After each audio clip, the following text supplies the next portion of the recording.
Selamat datang di Jejak Jiwa, tempat di mana kita berbicara tentang berbagai isu yang penting dan relevan untuk kehidupan kita. Episode kali ini sangat spesial karena kita akan membahas topik yang sering kali terpinggirkan namun sangat penting, yaitu kesehatan mental, khususnya skizofrenia.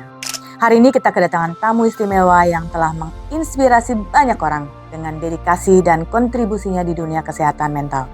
Beliau adalah Pak Bagus Utomo, pendiri dan Ketua Komunitas Peduli Skizofrenia Indonesia atau sering disingkat dengan KPSI. KPSI adalah komunitas yang sejak tahun 2001 telah menjadi suara bagi orang dengan skizofrenia atau biasa kita sebut dengan ODS, serta keluarga mereka.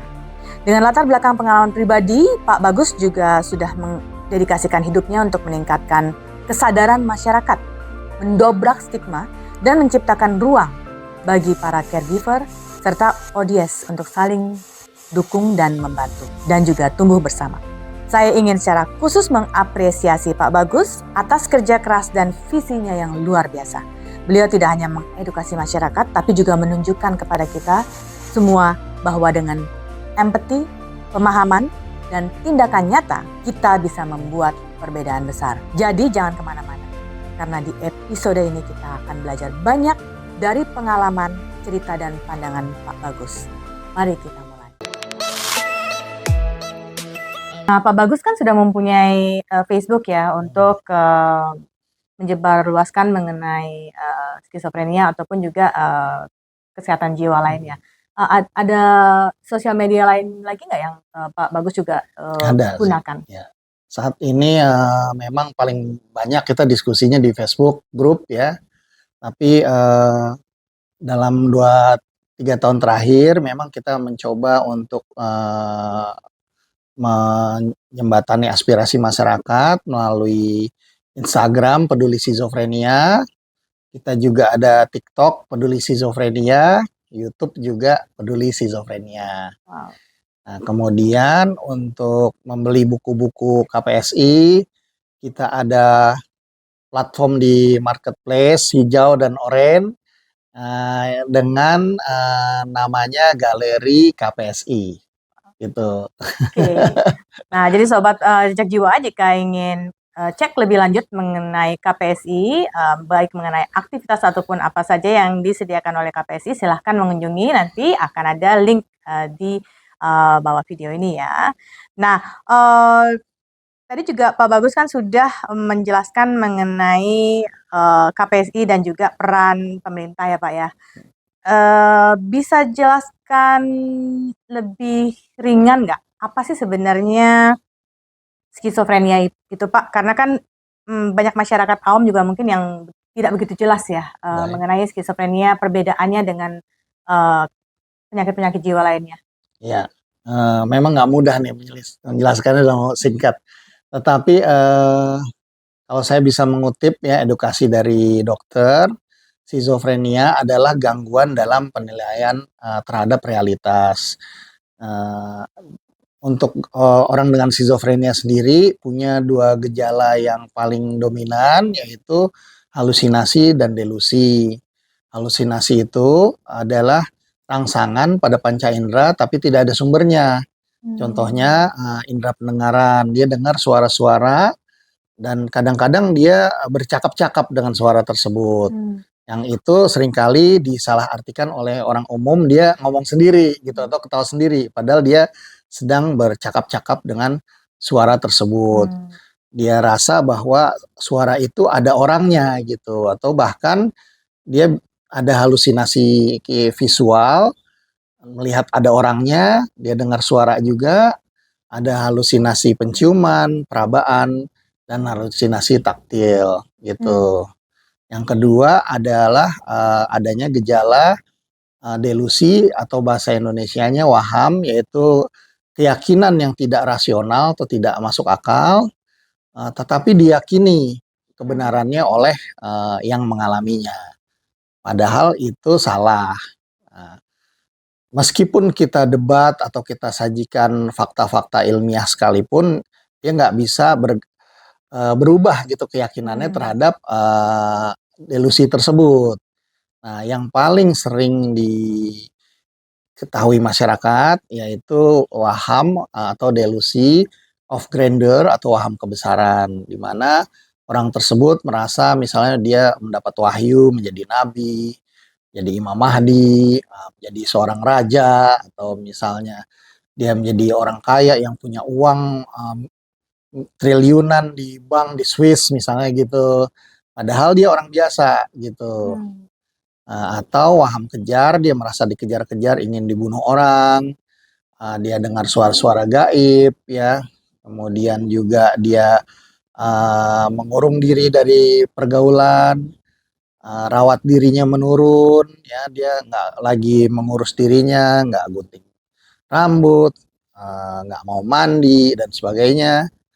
Serta ada gangguan tidur yang sangat berat. Jadi dia nggak tidur-tidur tuh bisa berhari-hari.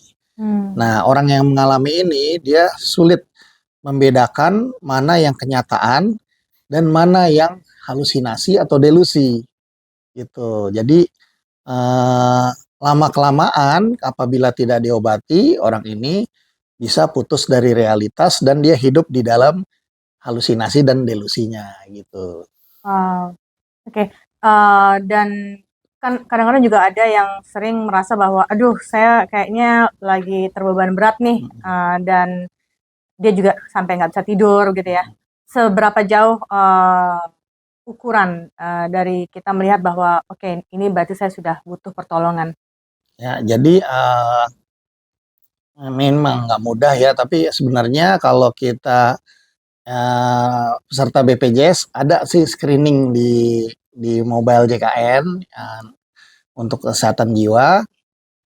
Uh, tapi sederhananya kita berpegang pada tiga atau trilogi kenyamanan gitu. Ada 3 poin, yaitu satu, apabila masalah atau gejala-gejala yang kita alami ini udah mengganggu kenyamanan hidup kita pribadi atau kualitas hidup kita pribadi.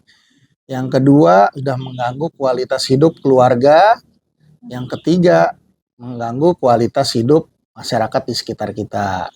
Nah, katakanlah 2 aja ya, diri kita pribadi dan keluarga udah terganggu kualitas hidupnya, sebaiknya kita segera berkonsultasi ke petugas kesehatan. Bisa dimulai dari puskesmas, tapi kemudian nanti bisa dirujuk ke RSUD yang ada layanan kejiwanya, atau bisa juga ke rumah sakit jiwa terdekat gitu.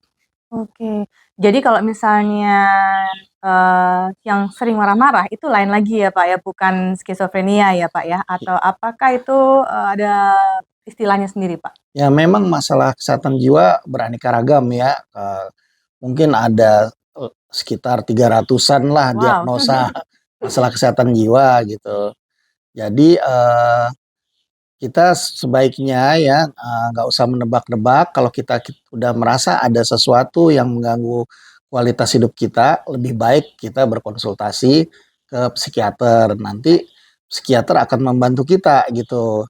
Jadi walaupun nanti kita katakanlah kalau ternyata gangguannya itu ringan, ya paling hanya konsultasi beberapa kali juga akan cukup.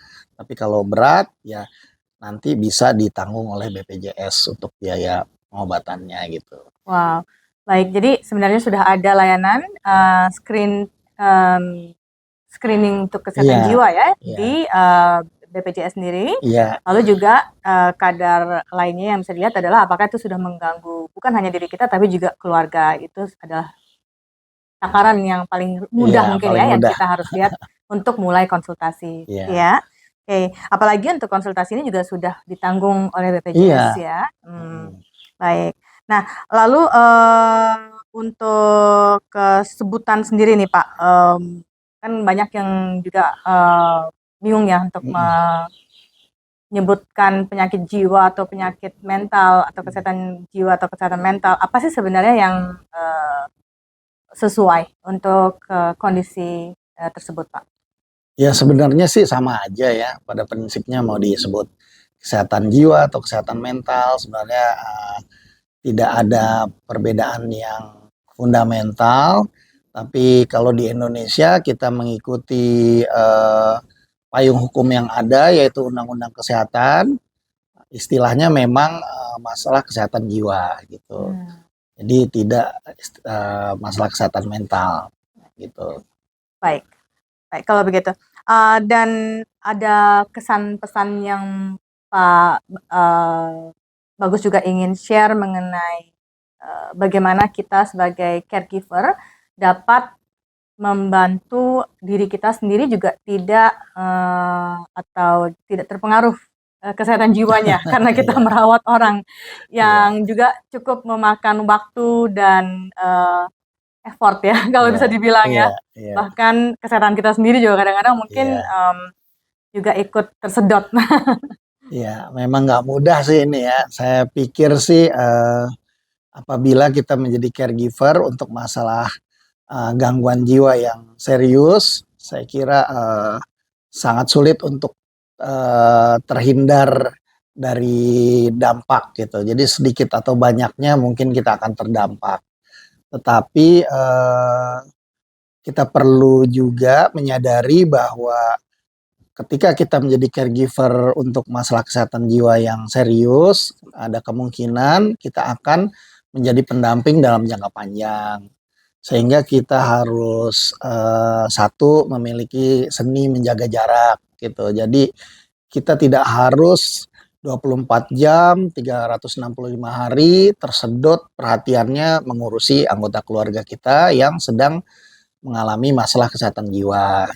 Kita perlu punya waktu untuk diri kita sendiri, kita perlu self care untuk merawat diri kita sendiri. Jangan kita hanya berhubungan dengan dia aja, tapi kalau kita punya relationship dengan orang yang kita sayangi di ranah pribadi kita, ya kita beri waktu juga gitu. Kalau caregivernya nih orang tua, ya jangan ngurusin anak yang sedang sakit aja, tapi juga berikan perhatian yang sama pada anak-anak yang masih sehat gitu. Justru yang sehat jangan sampai ikut sakit, yang sakit kita kurangi penderitaannya atau derajat penyakitnya sehingga dia bisa pulih gitu.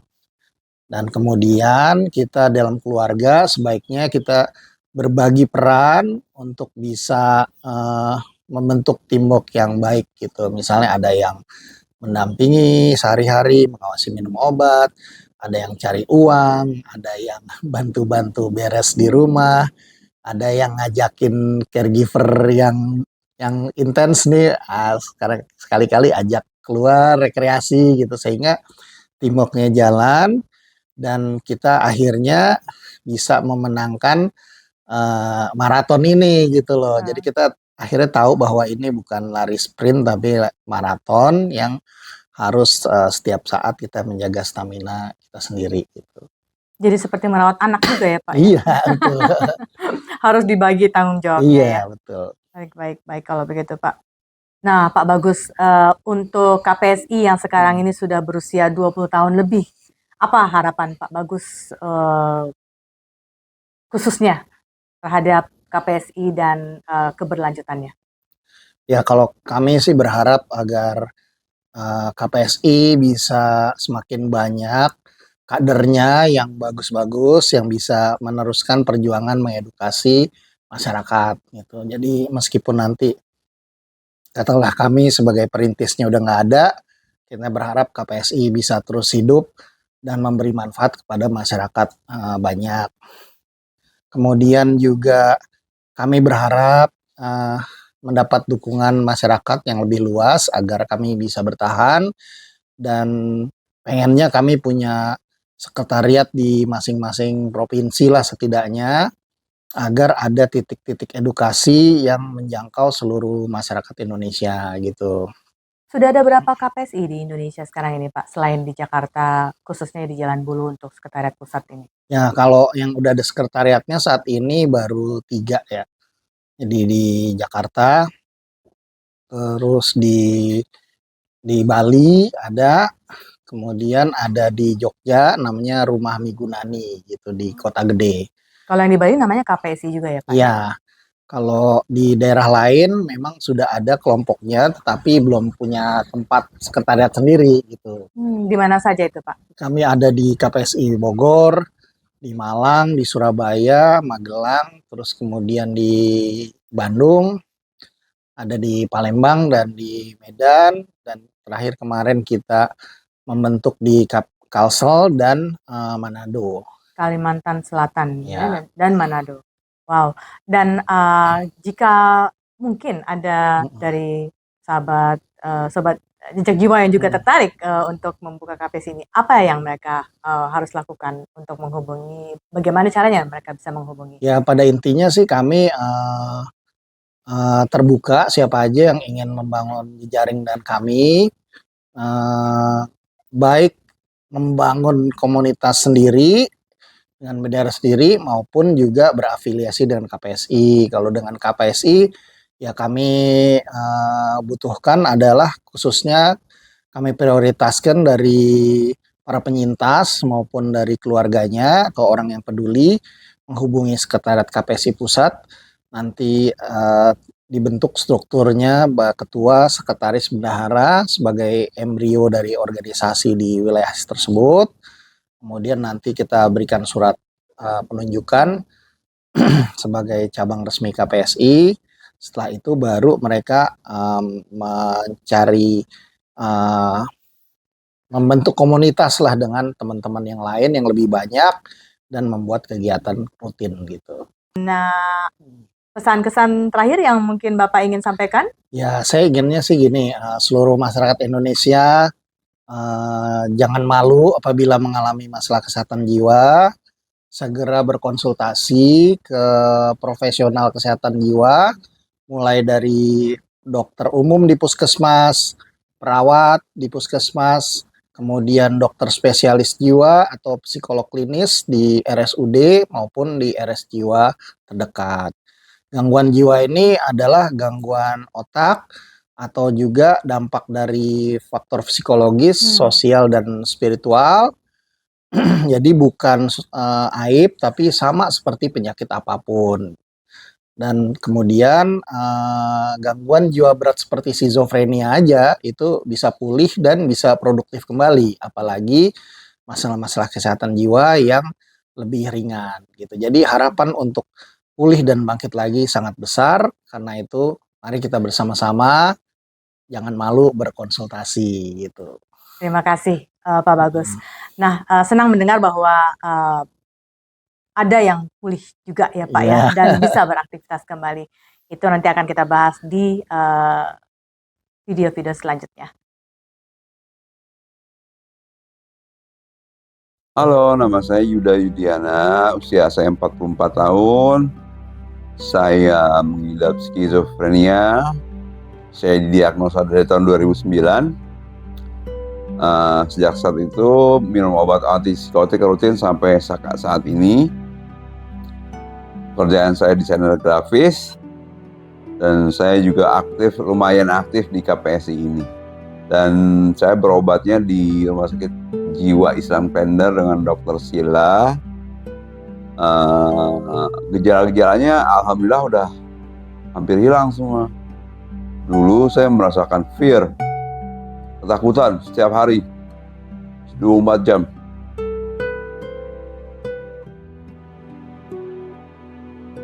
Jadi awalnya obatnya itu menghilangkan suara-suara, alhamdulillah. Suara-suara hilang, tapi fear dan paranoidnya masih ada nih. Fear, paranoid masih ada. Jadi saya kayak nggak ada logika gitu di pikiran saya. Mau ngelakuin apa-apa berat, takut. Nanti kok gini gimana, kok gini gimana, kok gini. Akhirnya saya jadi jiwa yang peragu gitu. Di ragu-ragu, mau ngapain ragu-ragu. Tertahan lah gitu. Itu saya rasakan 7-8 tahun. Baru saya mulai bangkit tuh tahun 2018. Saat itu tidur saya sudah cukup, saya sudah dapat tidur 6-7 jam setiap harinya. Saya mikir, oke, tidur sudah cukup nih. Sekarang yang harus saya lakukan adalah olahraga dan memperbaiki ibadah saya.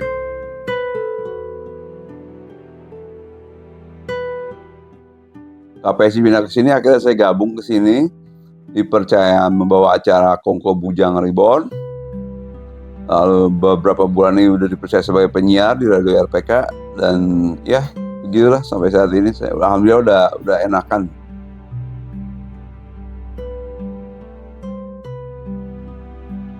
Kita harus bisa membuktikan nih ke masyarakat bahwa kita pun bisa bersosialisasi dengan baik, dapat pekerjaan kembali. Syaratnya yaitu obat harus diminum. Saya sampai sekarang masih konsumsi obat. Obatnya juga dulu saya nggak cocok tuh.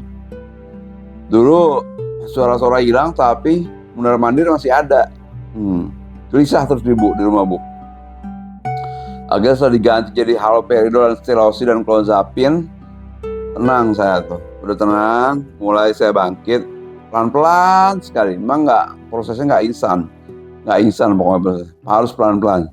Tenang dulu, nanti ada jalan.